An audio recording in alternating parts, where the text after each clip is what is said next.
Namazları var bu ayın.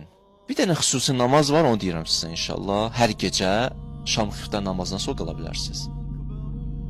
2 rükətdir. Hər rükətdə həmd, 3 dəfə ixlas.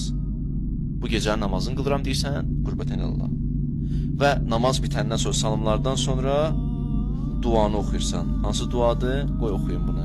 Amma bu duanı əllərini qaldırırsan oxuyursan. İnşallah bu duanı oxusuz, bu namazı qılsız, duavuz qəbul olar. Nasıl bir hacətiniz varsa, bu namazla o hacətinizi ala bilərsiniz. La ilahe illallah, vahdehu la şerike leh, ve lehul mulk, ve lehul hamd, yuhyi ve yumit, ve huve hayyun la yamut, biyedihil khayr, ve huve ala kulli şeyin qadir, ve ileyhil mesir, ve la havle ve la kuvvete illa billahil aliyyil azim. Allahümme salli ala Muhammedin nebiyyil ummi ve alih. İnşallah oxuyarsınız, bu namazı da qılarsınız. Ondan sonra hədisdə var ki, elə ki əlləri açmısan, bu duanı bitirən kimi üzvə sürtürsən belə inşallah. Sürtəndən sonra deyir, duan qəbul olar. Allah 60 həcc, 60 ümrənin savabını verərsən.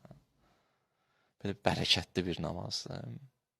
Belə bir bərəkətli namazdır inşallah. Bir neçə tövsiyə edirəm yenə də. Digər 4-cü tövsiyəm. İnşallah bu gecə nəsib olsa, əhya saxlaya bilirsiniz, əhya saxlayarsınız. Bu gecə. Əmirül-Müminin deyib, bacarsınız bu gecə əhya saxlayın. Neyiniyin bu gecə?